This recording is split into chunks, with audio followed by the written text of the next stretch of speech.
नमस्कार, सुदर्शन न्यूज देख रहे हैं आप। मैं आपके साथ आशीष प्रमोद गोस्वामी। समय है देश के सबसे निर्भीक शो जवाब तो चाहिए का। तुर्कमान पत्थरबाजी, पाकिस्तान कनेक्शन और पाकिस्तान कनेक्शन की बात खुद स्वीकार की है पाकिस्तान ने। मतलब दिल्ली में जो पत्थरबाजी हुई अतिक्रमण हटाने के दौरान, उसे पाकिस्तान का क्या कनेक्शन निकला है, क्यों तकलीफ पाकिस्तान को हो रही है, आज हम आपको वो बताएंगे। देखिए 7 जनवरी वक्त रात करीब 1 बजे के आसपास पुरानी दिल्ली की गलियां सो रही थी, लेकिन कानून एकदम से जाग चुका था। 32 जेसीबी और बुलडोजर तुर्कमान गेट की तंग गलियों में दाखिल हो गए। दिल्ली हाईकोर्ट के आदेश पर फैज़-ए-इलाही मस्जिद के पास अवैध रूप से बने 36,400 वर्ग फीट में फैले एक बंद पड़ा बारात घर, प्राइवेट क्लिनिक, अवैध पार्किंग, इन सबको हटाना शुरू कर दिया गया। कोर्ट का आदेश साफ था भाई, कानून की भाषा सीधी थी और उसी आदेश के तहत ही जेसीबी वहां पर पहुंची थी। वैसे ही कानून को चुनौती देने वाली मजहबी भीड़ अपने चिर परिचित अंदाज में बाहर आ गई, हाथ में पत्थर और तमाम चीजें। फिर जो हुआ वो अतिक्रमण हटाने का विरोध नहीं था, वो तो सुनियोजित हिंसा का एक खुला ऐलान था। एमसीडी के कर्मचारियों पर पत्थर बरसने लगे, पुलिस पर हमला होने लगा, और किस प्रकार से हमले हुए उसके कुछ प्रमाण हमने बाद में ग्राउंड रिपोर्ट के माध्यम से आप तक पहुंचाए, जो तस्वीरों के माध्यम से आपको इस वक्त दिखा भी रहे हैं। दिल्ली पुलिस पर हमला किया गया, कई पुलिसकर्मी घायल हुए, हॉस्पिटलाइज हुए, और जो तस्वीरें सामने आई उन्होंने कट्टरपंथी मानसिकता की परत दर परत खोलकर सामने रख दी। ये सिर्फ पत्थर नहीं जुटाए गए थे, यहाँ सुरक्षा बलों की जान लेने की पूरी स्क्रिप्ट पहले से लिखी जा चुकी थी। नुकीली कीलें वहां पर पड़ी हुई थी, कांच की बोतलें जिससे हमला किया, इंजेक्शन वहां पर था, एसिड केमिकल से भरी बोतलें, पत्थर के साथ साथ ये सारी व्यवस्था इन जिहादियों ने, इन कट्टरपंथियों ने कर ली थी। लेकिन सबके बीच में ये बेहद महत्वपूर्ण हो जाता है समझना कि देश के सुरक्षा बलों ने न सिर्फ साहस यहां दिखाया, बल्कि सूझबूझ से हर साजिश को नाकाम किया, और ये साबित भी किया कि भारत में कानून से ऊपर कोई नहीं है। कहानी यही खत्म नहीं हुई। इस घटना पर सबसे पहले, अब अंतर्राष्ट्रीय प्रतिक्रियाओं की हम बात करें तो सबसे पहले पाकिस्तान को तकलीफ हुई है। जी हाँ, पाकिस्तान जो खुद अल्पसंख्यकों पर अत्याचार का पोस्टर बॉय है। पाकिस्तान ने भारत पर आरोप लगाया है कार्रवाई मस्जिदों के खिलाफ अभियान का हिस्सा है, मतलब इस्लामोफोबिया की तरफ पाकिस्तान भी इसको लेकर गया है। अब बाबरी मस्जिद और अयोध्या तक को इसमें पाकिस्तान के द्वारा घसीटा गया, बाकायदा एक स्टेटमेंट जारी किया गया पाकिस्तान की तरफ से। मतलब दिल्ली में जो हुआ उस पर पाकिस्तान स्टेटमेंट दे रहा है। सवाल सीधा है, जिस पाकिस्तान में मंदिर तोड़े जाते हैं, जहां गुरुद्वारों पर हमले होते हैं, जहां हिंदू सिख आज भी डर के साए में जी रहे हैं, खत्म से हो गए हैं, उस पाकिस्तान को भारत के कानून और कोर्ट के आदेशों पर सवाल उठाना कहां तक सही है? इनको अधिकार तक किसने दे दिया? बार बार अंतर्राष्ट्रीय मंचों पर बेइज्जत होने के बावजूद पाकिस्तान अपने नाक घुसाने की आदत से बाज नहीं आता है। लेकिन इस बार भारत और बीजेपी ने पाकिस्तान को आईना दिखा दिया है। दिल्ली की फैज़-ए-इलाही मस्जिद को लेकर पाकिस्तान के विदेश मंत्रालय की बेबुनियाद और जहरीली बयानबाजी पर भारत सरकार ने कड़ी आपत्ति दर्ज कराई है। सरकार ने साफ शब्दों में कह दिया है कि पाकिस्तान को भारत के आंतरिक मामलों पर बोलने का कोई नैतिक अधिकार नहीं। जो देश खुद धार्मिक स्थलों की सुरक्षा नहीं कर सकता, वो भारत को ज्ञान देने चला है। अरे भाई, भारत ने 2 टूक इस पर कह दिया है कि यह कार्रवाई कोर्ट के आदेश पर थी, कानून के तहत हुई, किसी मजहब के खिलाफ नहीं थी। जिस मजहबी एंगल को पाकिस्तान देने की कोशिश कर रहा है उसको सिरे से भारत सरकार ने खारिज कर दिया है। बल्कि अवैध कब्जे के खिलाफ कार्रवाई की बात भी स्पष्ट रूप से कर दी गई है। लेकिन पाकिस्तान अपनी नाकामियां, अपनी बर्बरता, अपनी नफरत को छिपाने के लिए भारत के वैध प्रशासनिक कार्रवाई को गलत रंग देने की कोशिश कर रहा है। ऐसे में जवाब तो चाहिए में सवाल बहुत लाउड एंड क्लियर है और सवाल बहुत साफ है, जिसकी आज हम बात करेंगे। ये जो पाकिस्तानी कनेक्शन निकलकर सामने आया है उससे संबंधित ये सवाल बेहद महत्वपूर्ण है। भारत में अवैध अतिक्रमण हटाने से पाकिस्तान क्यों दुखी है, ये बड़ा सवाल है। एजेंडा क्या है उनका, ये समझाएंगे आज आपको। क्या बेइज्जती पाकिस्तान की आदत बन चुकी है क्या, ये सवाल बेहद महत्वपूर्ण है। पाक के इस बयान पर विपक्ष की प्रतिक्रिया क्यों नहीं आई, विपक्ष ने इसका विरोध क्यों नहीं किया, ये सवाल आज हम विपक्षी प्रवक्ताओं से पूछेंगे।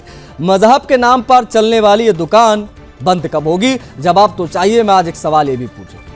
आज इन्हीं सवालों का हम आधार बनाएंगे और करेंगे खुलकर चर्चा। लेकिन उससे पहले पाकिस्तान के विदेश मंत्रालय के बयान को आपको जरूर सुनना चाहिए, ताकि आप समझ पाएं कि भिखमंगे पाकिस्तान को बुरा क्यों लग रहा है जब दिल्ली में बुलडोजर चल रहा है। तो मजहबी भावनाओं पर आहत होने जैसा वो क्यों बता रहा है इसको, ये भी हम आपको दिखाएंगे। साथ साथ में हमारी संवाददाता रुचि श्रीवास्तव की ग्राउंड रिपोर्ट का कुछ हिस्सा भी आपको दिखाना चाहेंगे, ताकि आप समझ पाएं कि तुर्कमान गेट की डेमोग्राफी किस प्रकार से बदली जा रही है, आसपास के हिंदुओं को धीरे धीरे किस प्रकार से इस्लाम कबूल करवाया जा रहा था, एक ही वाला खेल भी वहां पर चल रहा था। इसकी भी ग्राउंड रिपोर्ट देख लीजिए पाकिस्तान की प्रतिक्रिया के साथ। उसके बाद में पैनल से आपको इंट्रोड्यूस कराएंगे, वो करेंगे इस बेहद महत्वपूर्ण विषय पर बात। Yes, this development came to the fore this week, and we monitored it, and we noted with grave concerns the developments around Faiz-e-Ilahi Mosque. We understand that this is part of an RSS, Rashtriya Swayamsevak Sangh's backed campaign targeting mosques under the guise of an anti-encroachment drives. We express our grave concerns on the actions of the Indian government to demolish the Waqf properties associated with the Faiz-e-Ilahi Mosque. The Faiz-e-Ilahi Dargah, a mosque over centuries old, stands as a very important symbol of Muslim religious, cultural, and historical heritage, and continues to serve as a central place of worship and community life. So the demolition drive is not an isolated incident. Rather, it reflects I should say, a very systemic and deliberate campaign by the RSS BJP nexus to target and undermine and erase the Muslim heritage across India. The destruction of Babri Mosque, you would recall, in 1992 by extremist mobs driven by fascist and majoritarian ideologies, remain a stark reminder of this pattern. The subsequent judicial outcomes, which basically absolved those responsible and sanctioned the construction of a temple on the site of the demolished mosque, underscore the deeply discriminatory approach of the Indian states towards religious minorities and erosion of the rule of law where Muslim rights are concerned. So this latest episode also reflects a broad pattern of pressure on religious minorities in India and a deliberate attempt at eroding Muslim cultural and religious heritage under the influence of a fascist Hindutva ideology. Numerous other historic mosques now face similar threats of desecration or demolition, while Indian Muslims continue to experience growing social, economic, and political marginalization. So we'll call upon the international community to take serious notice of this alarming rise in Islamophobia, hate speech, and hate-motivated violence in India. The United Nations and other relevant international mechanism, human rights machinery must play a positive and proactive role and principal role in safeguarding the religious and cultural rights of the minorities.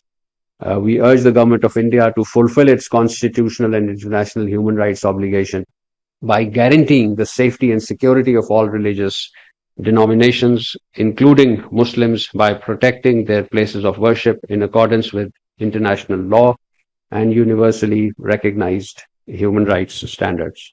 इस वक्त हम तुर्कमान gate पर मौजूद हैं और ये वही जगह है जहां पर पुलिस बलों पर हमला हुआ है, या फिर यूं कहे यहाँ पर न सिर्फ पुलिस बल पर हमला हुआ है, यहाँ पर संस्कृति पर भी हमला हुआ है।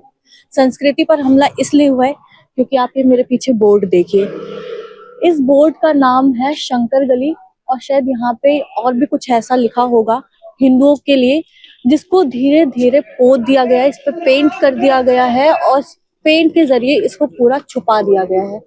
शंकर गली को देखकर ऐसा लग रहा है कि शायद यहाँ पर पहले हिंदू रहते होंगे, ये जगह जो है वो हिंदुओं की होगी, लेकिन और यहाँ हिंदुओं की जनसंख्या के साथ साथ जिस तरह यहाँ पे ये पोता गया है, हो सकता है कि यहाँ पर हिंदुओं की जनसंख्या को भी उसी तरह खत्म कर दिया गया हो या ना के बराबर हो। ठीक अगर आप मेरे पीछे देखेंगे तो ये DDA फ्लैट्स तुर्कमान गेट है। शंकर गली की जो ये जगह है बोर्ड है, इसको इतना छोटा इसको यहाँ पे पोत दिया गया और उस जगह को इतना बड़ा, उसको ऐसे लग रहा है जैसे सुनहरे अक्षरों में उसको लिखवाया गया है। तो ये अपने आप में भी एक बहुत बड़ा सवाल खड़ा करता है।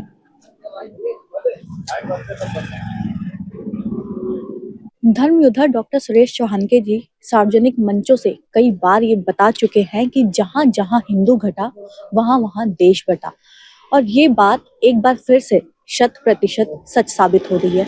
ऐसा हम इसलिए कह रहे हैं क्योंकि जो ये आप बोर्ड देखेंगे, ये शंकर गली का बोर्ड है। इसको देखकर हम ऐसा अंदाजा लगा सकते हैं कि यहाँ पर जो लोग रहते होंगे वो सनातनी होंगे, लेकिन अब इसको पूरी तरह बदल दिया गया है।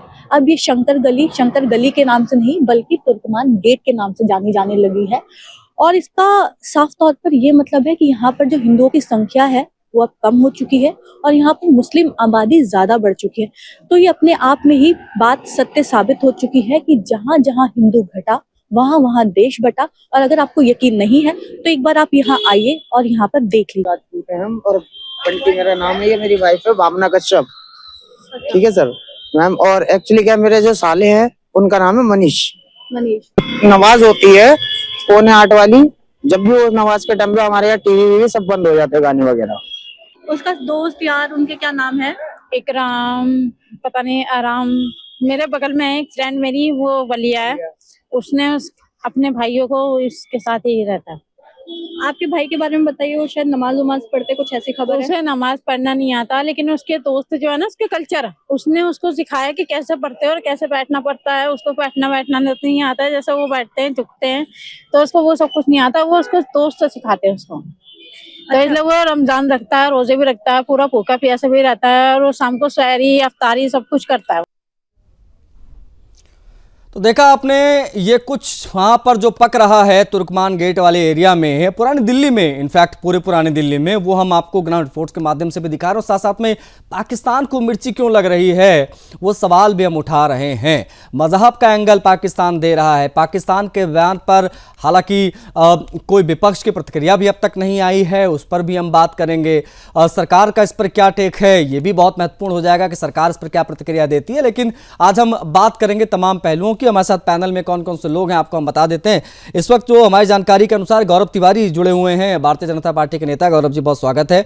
आशीष सैनी जी हमारे साथ जो है स्क्रीन पर दिखाई दे रहे हैं, कांग्रेस पार्टी के प्रवक्ता हैं। आशीष जी, आपका भी स्वागत है।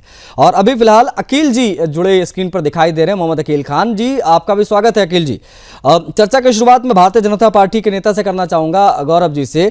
गौरव जी, कोर्ट के आदेश पर दिल्ली में कार्रवाई हुई, अतिक्रमण हटाने का अभियान चला बड़े पैमाने पर, लेकिन पाकिस्तान इसको मस्जिद विरोधी, इस्लाम विरोधी, इस प्रकार की चीज बता रहा है। क्या आपको नहीं लगता कि भारत की संप्रभुता पर ये सीधा हमला है, दखल है, ये नहीं होना चाहिए? गौरव जी। निश्चित रूप से जिस तरीके से उन्होंने इसको ग्राउंड बना के धार्मिक आधार लेते हुए टारगेट किया है, पहले तो मैं उनसे ये बताना चाहूंगा कि भारत के आंतरिक मामलों में विशेष रूप से इस तरीके की बयानबाजी अनाधिकृत और एक तरीके का अतिक्रमण है अपने अधिकारों का। पहले उन्हें अपने अधिकार क्षेत्र को, और क्या घटना है वास्तव में, अगर माननीय उच्च न्यायालय के आदेश वो कायदे से पढ़ लें तो उसकी कंप्लायंस के विषय में मैं नहीं समझता कि न्यायपालिका के आदेश के एग्जीक्यूशन में किसी तरीके की लापरवाही की गई है। ठीक उसी को एग्जीक्यूट करने का एग्जीक्यूट करने की जो प्रक्रिया अप्लाई की गई है, उसी का एक उदाहरण है। और मैं समझता हूँ कि मस्जिद के आसपास अगर उसको दूसरे एंगल से देखा जाए, एक प्रशासनिक एंगल से देखा जाए या जनमानस के सार्वभौमिक नजरिए से देखा जाए, मैं किसी वहां हिंदू और मुसलमान का एंगल नहीं लेना चाहता, तो मैं बताना चाहूंगा कि मस्जिद में जिस तरीके की तादाद इकट्ठा होती है, एक अच्छी खासी भीड़ होती है विशेष अवसरों पे, ठीक है, तो उनसे मैं पूछना चाहूंगा कि ट्रैफिक मैनेजमेंट कैसे है, बाहर गाड़ियां कहाँ पार्क होंगी? अगर उन्हें पड़ताल ही करनी है तो पहले बुनियादी सतही। ठीक है गौरव जी, आप बने रहिएगा। एक बार ओपनिंग रिमार्क सर सभी का हो जाए, उसके बाद में और विस्तार से बात करेंगे, क्योंकि मामला बड़ा है। पाकिस्तान के कमेंट के बाद ये मामला और ज्यादा बेहतरीन और बड़ा हो गया है, और ये समझना बहुत जरूरी यहाँ पर हो जाता है कि पाकिस्तान को मिर्ची लग क्यों रही है। आशीष जी, कोर्ट के आदेश के बाद वहां पर कार्रवाई जो कुछ भी हुई वो आप सभी जानते, उसको रिपीट नहीं करूंगा सर, लेकिन इसको मजहबी एंगल दिया जा रहा है, इसको कांग्रेस पार्टी किस प्रकार से देख रही है? एक चीज। दूसरी चीज, पाकिस्तान की तरफ से जो इस पर बयान दिया गया, जैसा कि वो हर बार बयान देते हैं, हमारे यहाँ पर कुछ भी होता है, उस पर अब तक विशेष तौर पर इस बयान पर विपक्ष की तरफ से कोई बयान या कोई विरोध नहीं दर्ज कराया गया है। इन दोनों को समाहित करते हुए आपका ओपनिंग रिमार्क चाहूंगा, आशीष जी। देखिए, सबसे पहली बात तो जो इस तरह की घटनाओं को मजहबी रंग दे रहे हैं वो देश के दुश्मन है जी, और जो इसमें पाकिस्तान के तरफ कान लगाकर बैठे हुए कि पाकिस्तान क्या कह रहा है, वो भी देश के दुश्मन है। और भारत की सरकार, भारत का कोई विभाग, चाहे वो एमसीडी हो, पीडब्ल्यूडी हो या कोई भी विभाग हो, यदि अपने देश में कोई अतिक्रमण विरोधी कार्रवाई करता है तो उसको मजहबी रंग देने का काम करने वाले लोग जो है वो सब देशद्रोही है। सरकार को उन पर कार्रवाई करनी चाहिए। सरकार की जिम्मेदारी है लॉ एंड ऑर्डर मेंटेन करना और कोई भी गड़बड़ी पर ध्यान देना। और पाकिस्तान जैसे देश की बात पर हमें कोई चर्चा या प्रतिक्रिया नहीं देनी चाहिए। पाकिस्तान हमारे लिए कुछ नहीं है। पाकिस्तान पर हो सकता है वो लोग जरूर प्रतिक्रिया देंगे जो पाकिस्तान के सामने युद्ध करने की घोषणा करते हैं और बाद में घुटने टेक देते हैं और देश को ये नहीं बताते कि घुटने टेके किस लिए है। इसलिए मैं इससे ज्यादा चर्चा पाकिस्तान जैसे देश पर करना नहीं चाहूंगा और इसका कोई उद्देश्य ऐसा नहीं है कि इसमें अगर कोई विभाग कोई कार्रवाई कर रहा है, एमसीडी कोई कार्रवाई कर रहा है, तो देश में जो सरकार है उसको बयान देना चाहिए। हम अपोजिशन में हमें क्या जरूरत है देने की। हाँ ठीक है आशीष जी, आपको कोई बयान नहीं देना चाहिए, आपको बस खाली ये बोलना होता आकर कि सरकार ने, भारत ने पाकिस्तान के सामने घुटने टेक दिए, और आपको ये बहुत कॉमन, बहुत नॉर्मल बयान लगता है। ठीक है, हम इस पर और बात करेंगे। हमारे साथ अकील जी भी हैं। अकील जी, ये जो अवैध अतिक्रमण हटाने के लिए टीम गई थी, ये पूरा मामला आपको पता है सर? इसको मजहबी एंगल दिया जा रहा है। यहाँ पर भी मैंने कई डिबेट्स की, कई लोगों से बात की, तो यहाँ पर भी मजहबी एंगल देने की कोशिश हुई कि भाई मुसलमानों के एरिया था इसलिए वहाँ पर ये टीम पहुंची, कार्रवाई हुई, कोर्ट का आदेश आया, तमाम चीज़ें। पाकिस्तान भी इसमें कूद रहा है, वो भी हस्तक्षेप कर रहा है, हमारे आंतरिक मामले में दखल दे रहा है। बतौर एक स्कॉलर आप इसको किस प्रकार से देख रहे हैं अखिल जी? देखिए, सबसे पहले तो आशीष जी, जिसका आप नाम ले रहे हैं, हाँ, मैं तो ऐसे मुल्क का नाम ही नहीं लेना चाहता हूं। और उसकी हैसियत क्या है कि हमारे भारत मुल्क के अंदर वो कोई मतलब आंतरिक मामलों में कोई हस्तक्षेप करे, उसकी हैसियत क्या? 2 टके की उसकी हैसियत है, भिखमंगा मुल्क है। बात जहां पर रही तुर्कमान गेट की, आपके चैनल पे मैं बड़ी जिम्मेदारी से बात कह सकता हूं, देश संविधान से चलेगा, कानून से चलेगा। और जिन लोगों ने इस तरीके का कृत्य किया है, वहां पर कोई एमसीडी का आदेश नहीं था कि जाकर के अतिक्रमण हटाओ वहां से। बिल्कुल, वहां पर बाकायदा माननीय न्यायालय का आदेश था कि जो अतिक्रमण था उसको हटाने का। और न्यायालय के आदेश की अवहेलना कौन कर सकता है? ये जिन लोगों ने पुलिस प्रशासन पर पत्थर चलाए हैं, इनके खिलाफ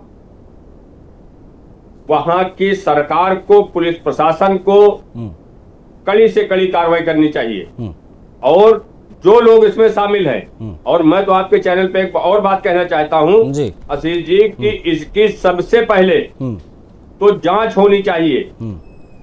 क्योंकि ये जो टारगेट किया जाता है कि सिर्फ हर मामले में मुसलमानों को ही आगे आकर के, ये कौन लोग ऐसे हैं जो इनको भड़काते हैं और कौन इनको एकत्रित करते हैं, इसका भी एक विषय है। मैं कह रहा हूं, आपके चैनल के माध्यम से दिल्ली पुलिस कमिश्नर से मांग करता हूं, और पिछड़ा मुस्लिम मोमिन समाज संगठन का प्रदेश अध्यक्ष होने की हैसियत से भी मांग करता हूं कि जो लोग इसमें शामिल हैं, जो इस घटना को अंजाम देने में सहयोग किया है, इनके खिलाफ कड़ी से कड़ी कार्रवाई होनी चाहिए। ठीक है अखिल जी, आप बने रहेगा हमारे साथ। हम बेहद महत्वपूर्ण ये विषय उठा रहे हैं, क्योंकि पाकिस्तान के विदेश मंत्रालय की तरफ से ये बयान अगर आता है हमारे आंतरिक मामले पर, तो उनकी क्या कूटनीतिक मजबूरी रही होगी? क्योंकि जब हम उनके पूरे स्टेटमेंट को सुनते हैं तो उसमें यूएन का भी वो जिक्र करते हैं, उसमें वो बीजेपी आरएसएस का भी जिक्र करते हैं। तो किस प्रकार की नफरत घोलने की कोशिश बॉर्डर उस पार से कर रहे हैं? क्रॉस बॉर्डर टेररिज्म के अलावा ये किस प्रकार का टेररिज्म है?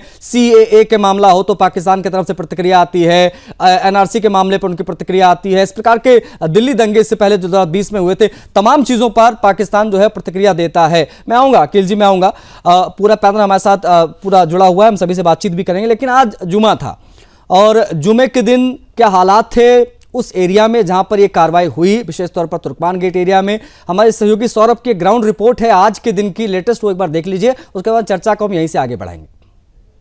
हाईकोर्ट के सख्त आदेश के बाद जिस तरह से एमसीडी ने तुर्कमान गेट पर फैज इलाही मस्जिद के पास से जो अतिक्रमण हटाया था, उसके बाद कश्मीरी स्टाइल में दिल्ली पुलिस पर पत्थरबाजी जिस तरह से जिहादियों ने किया था, आज शुक्रवार का दिन है और सुदर्शन न्यूज ने पहले से दिल्ली पुलिस को आगाह किया था कि जो जिहादी होते हैं, कट्टरपंथी होते हैं, वो जुम्मे की नमाज के बाद हंगामा करते हैं, पत्थरबाजी करते हैं, सरकारी संपत्ति को नुकसान करते हैं। तो आज जिस तरह से दिल्ली पुलिस पूरी तरह से मुस्तैद थी, तैनात थी, पैरामिलिट्री के जो फोर्स थे, सीआरपीएफ के जो जवान थे वो मौजूद थे। मैं इसमें मौजूद हूँ जामा मस्जिद गेट नंबर 3 के बाहर। आज यहाँ पर जो दिल्ली पुलिस के जो जवान थे वो मौजूद थे और शांति व्यवस्था के साथ जुम्मे की नमाज यहाँ पर आज शुक्रवार के दिन हुई है। तो सुदर्शन न्यूज की खबर का एक बड़ा असर हुआ है कि आज शांति पूर्वक शुक्रवार का दिन गुजर रहा है। कैमरामैन चंदन के साथ सौरभ तिवारी, सुदर्शन न्यूज, दिल्ली।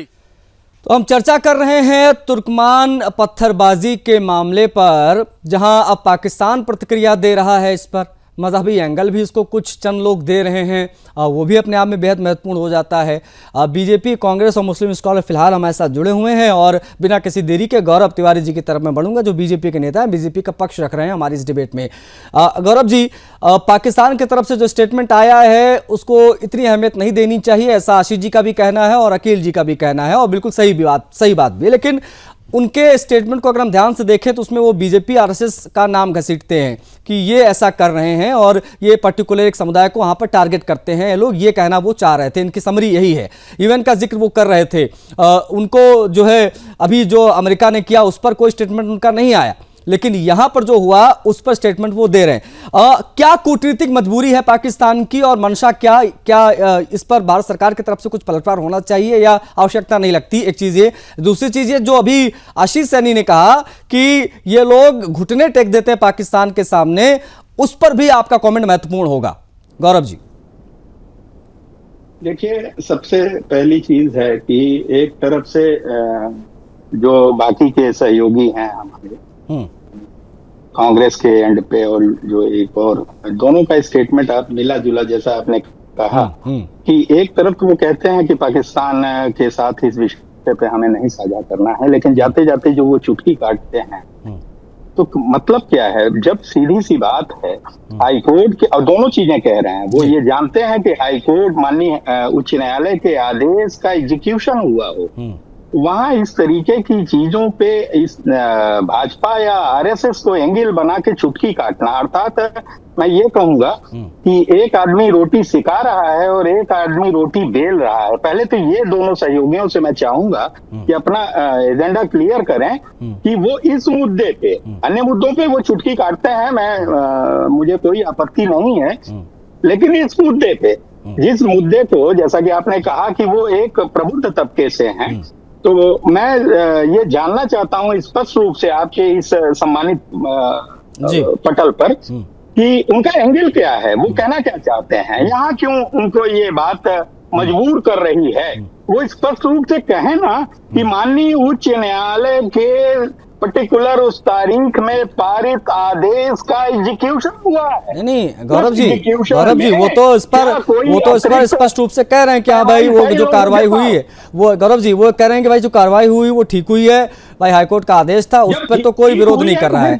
लेकिन वो ये जो चुटकी काटने की आप बात कर रहे हैं उसमें वो ये कह रहे हैं कि जिस पर आज हम बात कर रहे हैं, हम उस पर बात नहीं कर रहे हैं कि यहाँ पर क्या प्रतिक्रियाएं आ रही, हम बात सर बॉर्डर उस पार से आए प्रतिक्रिया की कर रहे हैं। गौरव जी, उस पर कहना है कांग्रेस पार्टी का कि सरकार के तरफ से कोई प्रतिक्रिया नहीं आई, ये वही सरकार है जो घुटने टेक देती है पाकिस्तान के सामने युद्ध में और इस मामले पे बचती है कुछ बयान देने से। इस पर आपका कॉमेंट मैं चाह रहा था गौरव जी। ये जबरदस्ती की बात है कि कभी आप अगर एक पत्थर चला दें कहीं से और मैं आपसे उस पर प्रतिक्रिया देता रहूं। इनके लिए एक छोटी सी नजीर, थोड़ा सा मैं पीछे ले चलूंगा, ये कितने लिबरल हैं जरा उसके आंकड़े पे चले तो क्यों पाकिस्तान, मैं अब बोलने जा रहा हूं, आपने बात देख लिया है, हालांकि ये प्रतिक्रिया के एंगल से ना देखा जाए, फिलहाल मेरे जो दो सहयोगी बैठे हैं और वहां जहां से बयान आया है विदेश मंत्रालय से, जैसा कि आपका कहना है, तो उनके लिए मैं कहना चाहूंगा कि क्यों पाकिस्तान का पहला कानून मंत्री श्रीमान योगेंद्र नाथ मंत्री जिन्ना के साथ गए थे तो वापस भाग के भारत क्यों आए थे? जो वो पुनः भारत वापस आए थे। अब बात आती है यहाँ की, इस पर प्रतिक्रिया देने की तो जरूरी नहीं है कि हम उनके बराबर चल रहे इस बुखार को उतारने के लिए बने हैं, या बात गए हम एक राजनीतिक तरीके से किसी के साथ दुर्भावना न रखते हुए, अगर दुर्भावना न रखते हुए, वो इसलिए मैं जोरदारी से कहना चाहूंगा आपके मंच पे कि अगर आजादी के बाद और पाकिस्तान के बंटवारे के समय केवल भारत के में अल्पसंख्यकों की बढ़ती हुई तादाद या जनसंख्या का आंकड़ा ले लिया जाए। ठीक है गौरव जी, अब मैं लौटूंगा। आपकी आवाज भी स्पष्ट नहीं आ रही है, एक बार प्लीज देखिए पीसीआर की आवाज में प्रॉब्लम क्या है, क्योंकि मैं सुन नहीं पा रहा हूँ सही से, समझ नहीं पा रहा हूँ क्या कहना चाह रहे हैं गौरव जी। लेकिन संजीव श्रीवास्तव जी हमारे साथ जुड़ गए हैं, विदेश मामलों के जानकार हैं। संजीव जी, पाकिस्तान के विदेश मंत्रालय का भारत के आंतरिक मामले में दखल, उनका बयान आना, उनकी क्या कूटनीतिक मजबूरी है और वो क्या साबित करना चाहते हैं, किस प्रकार का क्या संदेश देना चाहते हैं, इस बयान को किस प्रकार से देखा जाए जो वो कह रहे हैं कि मजहब को टारगेट वहां किया जा रहा है जस्ट ओनली बिकॉज की बीजेपी और आरएसएस वहां पर, इसलिए इस प्रकार की चीज हो रही, ये कहा गया। और साथ साथ में यूएन का भी उन्होंने जिक्र किया है इस पूरे मामले को घसीटते हुए। संजीव जी, क्या कूटनीतिक मजबूरी? देखिए, एक ऐसा राष्ट्र पाकिस्तान नामक ये जो राष्ट्र है जो कि पूरी दुनिया में आतंक का एपी सेंटर है और वो अपने रिलीजियस परसिक्यूशंस के लिए भी जाना जाता है। पाकिस्तान में चाहे वो हिंदू कम्युनिटी हो, चाहे वो सिख हो, चाहे वो क्रिश्चियंस हो या अन्य माइनॉरिटीज हो, उनकी संख्या लगातार वहां पे कम होती जा रही है। और एक ऐसा राष्ट्र जो कि अपनी इथनिक माइनॉरिटीज के साथ भी, जो पाकिस्तान का जो पंजाबी सुन्नी डोमिनेशन वाले जो हुक्मरान हैं, वो चाहे वो सिंधी हो, चाहे वो बलूची हो, चाहे वो पश्तून हो या हमारे जो कश्मीरी हो, सभी के साथ सेकेंडरी ट्रीटमेंट करते हैं। और पाकिस्तान में एक अघोषित रूप से गृह युद्ध जैसी स्थिति है। पाकिस्तान में जो आतंक के जो भस्मासुर हैं वो पाकिस्तान के हुक्मरानों पर ही बड़े हमले कर रहे हैं, पाकिस्तान को जला रहे हैं। ये जो जहरीले सांप है पाकिस्तान को डस रहे हैं और अपना देश तो संभल नहीं रहा है, तो अपनी जो असफलताओं पर पर्दा डालने के लिए और क्या कर ही सकते हैं ये। और इनके पास चारा क्या है? भारत के खिलाफ कुछ ना कुछ बयान देने का। जाहिर है कि पहले उन्हें अपना देश, अपना घर संभालना चाहिए और उसके बाद फिर से संजीव जी, अब भारत को सर ऐसे बयानों पर सख्त जवाब देना चाहिए या नजरअंदाज करना बेहतरीन और बढ़िया कूटनीति होगी? संजीव जी से मैं वही सवाल पूछूंगा। सर, पाकिस्तान ने जो बयान दिया है दिल्ली हिंसा मामले को लेकर, उस पर प्रतिक्रिया सख्त मिलनी चाहिए सरकार की तरफ से या इग्नोर कर देना चाहिए? बेहतर कूटनीतिक विकल्प क्या? संजीव जी।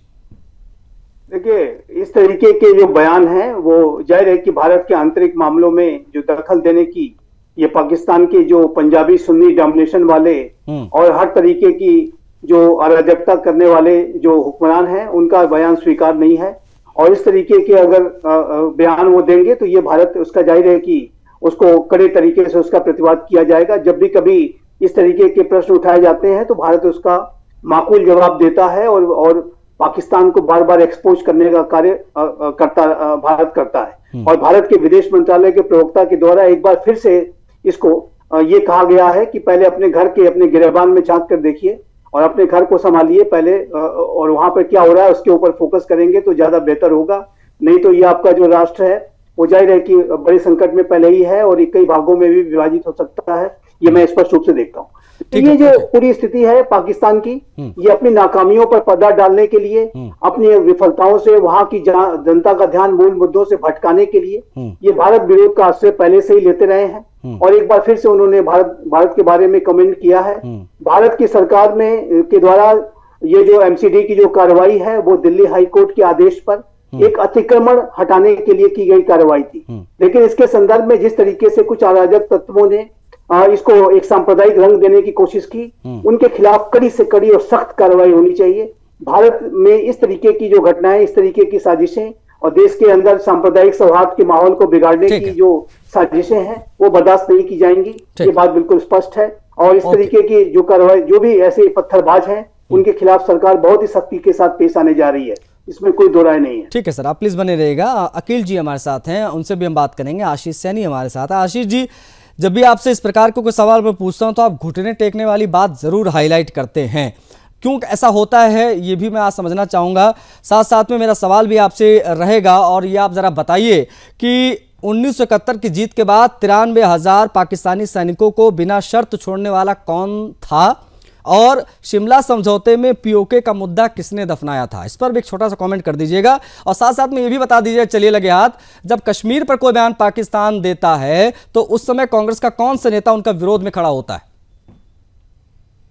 देखिए, सबसे पहले लास्ट वाले सवाल का जवाब दूंगा। जब पाकिस्तान कश्मीर पर अपना दावा पेश करता है तो पंडित जवाहरलाल नेहरू से लेकर वर्तमान का जो कांग्रेस नेतृत्व है हमेशा उसके विरोध में खड़ा होता है। भारतीय जनता पार्टी के जो एक श्यामा प्रसाद मुखर्जी हैं, जो उनके पोस्टर पुरुष हैं, वो पहली सरकार में कश्मीर मामलों के जानकार के रूप में उनको भेजा गया था और उन्हीं के माध्यम से ही सारी चीज की गई, तो इसलिए सवाल है नहीं। अच्छा। अब सवाल दूसरा है, आपने कहा कि घुटने टेकने की बात क्यों करते हैं? क्योंकि जब पहलगाम पे हमला हुआ पहलगाम के आरोपी अभी तक पकड़े नहीं गए। तो आप पुलवामा घुटने के- टेकने की बात किसके लिए करते हैं? सरकार के लिए करते हैं या देश के लिए करते हैं? देखिए मेरी बात सुन लीजिए, या तो आप मुझे बुलाया कीजिए वक्तव्य देने के लिए, यदि आपको अपनी बात बोलनी है तो आप बोल लीजिए, आपका चैनल है, आप मालिक है इस चैनल के, मैं चुप रह लूंगा, आप बोलते रहिए। नहीं मतलब अब ये कोई नया नियम निकला है कि एंकर ये काउंटर आदत सवाल नहीं कर पूछ लीजिए, सकता या तो आशीष आप- जी से? या तो आप वक्तव्य नहीं, दीजिए। क्या काउंटर नहीं सवाल तो मैं नहीं आप पूछ अपनी सकता भाषण आशीष जी दे आपसे? आप अपना भाषण दे दीजिए। मैं भाषण आपके नहीं दे रहा के हूँ, बाद नहीं भाषण बोलूंगा। में दे रहा हूँ, ये भाषणपंथी का काम आप लोगों का है। मैंने आपसे सवाल पूछा, मैं उस पर क्रॉस समय क्वेश्चन देंगे तो करने मैं का अधिकार बोल दूंगा। रखता हूँ। ओपनिंग समय रिमार्क देंगे पे कुछ तो नहीं बोल बोलता दूंगा। हूँ, लेकिन और क्रॉस अगर आपको क्वेश्चन भाजपा करूंगा की चाकरी जब आप करनी है डिबेट तो को आप डिरेल चर्चा करेंगे, करेंगे, तो क्रॉस मुझे क्वेश्चन कोई करूंगा आपत्ति आशीष नहीं है। सैनी। भारतीय जनता पार्टी आपको अपना प्रधानमंत्री घोषित कर अरे दे, भाई मुझे कतई कुछ कोई घोषित ना आपत्ति करे, नहीं। पहले आप कर लीजिए। पहले कांग्रेस में जो मेहनत कर रहे हो उसमें कुछ फल मिल जाए आपको, मैं उसकी बात नहीं कर रहा मेरी हूँ। मैं आपसे मेहनत का जो मुझे कह रहा फल मिल जाएगा, हूँ, आपको मैंने घबराने जो की सवाल जरूरत आपसे नहीं। पूछा है उस पर मुझे जवाब आप अपनी व्यक्तिगत होगा तो मैं दुकानदारी व्यक्तिगत कीजिए, हो जाऊंगा देखिए, आशीष जी, फिर आप जेल नहीं मेरे पाओगे। चक्कर में अपनी व्यक्तिगत दुकानदारी नहीं, खराब व्यक्तिगत मत नहीं होना कीजिए। भाई। मैं आपसे जो सवाल गोली पूछा उसका नीचे जवाब दो गोली भाई आप। नीचे कीजिए, ऐसे सवाल जो नहीं। व्यक्ति पूछा उसका जवाब दो ना। ऐसे नहीं, ये 1971 के तरीका बाद नहीं में बात करने का। पाकिस्तान सैनिकों आप को बीच बिना में शर्त बोलते छोड़ने हैं, वाला कौन था? आप बीच में बोलते हैं, 1971 ये के बाद 93,000 पाकिस्तानी आप सैनिकों बीच में मत को बोलिए। बिना शर्त के छोड़ने वाला कौन था? बताइए, देश जानना चाहता है, जवाब दीजिए। नहीं, आप बीच में बोलेंगे तो मैं नहीं मैं नहीं बोलूंगा, लेकिन इसी पर जवाब चाहिए, इसके अलावा कुछ बोलोगे तो बोलूंगा। आप बीच में बोलते हैं, जैसे ही मैं शुरू भाई करता मैं हूं, ये बोलूंगा, आपकी आदत बन मैं चुकी है। बोलूंगा, क्रॉस क्वेश्चन ये करूंगा मैं, जब आपके- मुझे लगेगा नहीं, तो क्रॉस आप क्वेश्चन बोलते करना मैं रहिए, करूंगा आप सर। बोल लीजिए फिर। नहीं मैं बोल क्रॉस लीजिए क्वेश्चन फिर। करूंगा, मेरा अधिकार है। करते रहिए, मैं नहीं करूंगा क्रॉस ठीक है, फिर आप शांत रहिए, ऑडियो डाउन कर दें इनका, पूरी डिबेट में इनसे कोई बात नहीं होगी। गौरव जी हमारे साथ हैं। गौरव जी कुछ कहना चाह रहे थे, आप हैंड रेज कर रहे थे। सवालों से बच रही कांग्रेस पार्टी, अब भाग गए, देखिए डिबेट छोड़ के भाग भी गए, जवाब नहीं दे पाए। 1971 जीत के बाद 93,000 पाकिस्तानी सैनिकों को बिना शर्त छोड़ने वाला कौन था, ये नहीं बता पाए। शिमला समझौते में पीओके का मुद्दा किसने दफना दिया, इस पे जवाब वो नहीं दे पाए। कश्मीर मामले पर जब पाकिस्तान भौंकता रहता है बेमतलब, उस पर राहुल गांधी, प्रियंका गांधी, आज का नेतृत्व ने कब कहा क्या बोला, नाम लेकर नहीं जवाब दे पाए। ये घुटने टेकने वाली बात को जरूर हाईलाइट करते हैं गौरव जी। नहीं, घुटने टेकना तो ये अपने आप को संतुष्ट करने का, जिस तरीके से पाकिस्तान अपने लोगों को संतुष्ट करने के लिए भारत के विरोध में बयान देके खुद का सेटिस्फैक्शन तय करता है, सेम उसी पैटर्न पे मैंने आपसे वही कहा था कि इनसे पूछ लिया जाए, और मैं समझता हूँ तो फिर वहीं निरुत्तर हो जाएंगे, और ये इनकी झल्लाहट कह लीजिए आप, जो व्यक्तिगत किसी चीज को लेके आ जाते हैं। पहले चीज तो इन्हें लिबरल होना चाहिए। दूसरा एंगल ये है कि जब भारत का कोई आंतरिक मामला होता है तो उस पर बड़ी तेजी से पाकिस्तान का जो रोल है या किरदार है वो सामने आता है। क्या उनका चश्मा चाइना के अंदर जो रह रहे मुसलमान हैं और उनको किस तरीके से कहां तक की लिबर्टी दी गई है, उस पर भी कोई प्रतिक्रिया आई है क्या पाकिस्तान के इस फोरम से? तो आप दूर दूर तक नहीं पाते कि उस पर कोई टिप्पणी आती है। जो भूमिका चाइना के में रह रहे मुसलमानों को लेके पाकिस्तान के विदेश मंत्रालय की है, सेम उसी पैटर्न पे वही भूमिका यहाँ हमारे सहयोगी कांग्रेसी जो हमारे अभी आपसे व्यक्तिगत इंटेंशन में आ गए थे, उनका एंगल है। ठीक है, ओके, तो किरदार ओके। दोनों का एक है। हाँ, अकील जी, जरूर बता देना अकील जी, चाहता हूं ये बार बार कि मजहब का आपको एंगल देना आपको नहीं लगता ये कट्टरता को बढ़ावा देने जैसा है? क्योंकि जितना इस प्रकार की बातें होंगी, चाइना के एंगल पे ये नहीं जाएंगे। हाँ ओके, मैं वही पूछ रहा हूँ, मैं वही समझ रहा हूँ गौरव जी, प्लीज मैं अकील जी से वही पूछ लूँ, हाँ अगर आपकी अनुमति हो तो।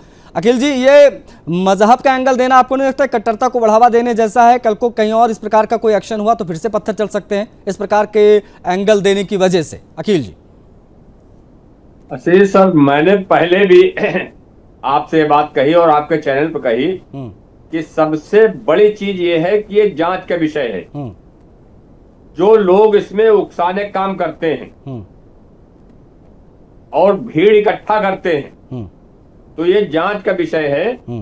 और जांच का विषय, जांच पूरी होने के बाद में जो लोग दोषी हैं, जो लोग भी जो दोषी हैं, और वो कितना बड़ा पावरफुल हो, उसके खिलाफ कड़ी से कड़ी कार्रवाई होनी चाहिए। ओके। और जिस तरीके से गौरव तिवारी जी कह रहे थे, आपकी भी पार्टी में भारतीय जनता पार्टी अल्पसंख्यक मोर्चा है। मोदी जी से और योगी जी से बड़े आप लीडर नहीं हो, मैं आप कहूँगा प्रधानमंत्री जी से, ठीक है। नरेंद्र मोदी जी से, ओके अखिल जी, मेरे पास समय का सर थोड़ा सा आज अभाव है। एक बड़ी खबर आ रही है, मुझे वो दर्शकों को बतानी है। फिलहाल आपका बहुत आभार गौरव जी, अखिल जी और आशीष जी जुड़े, उनका भी बहुत आभार, और संजीव जी भी जुड़े थे, उनका भी बहुत आभार।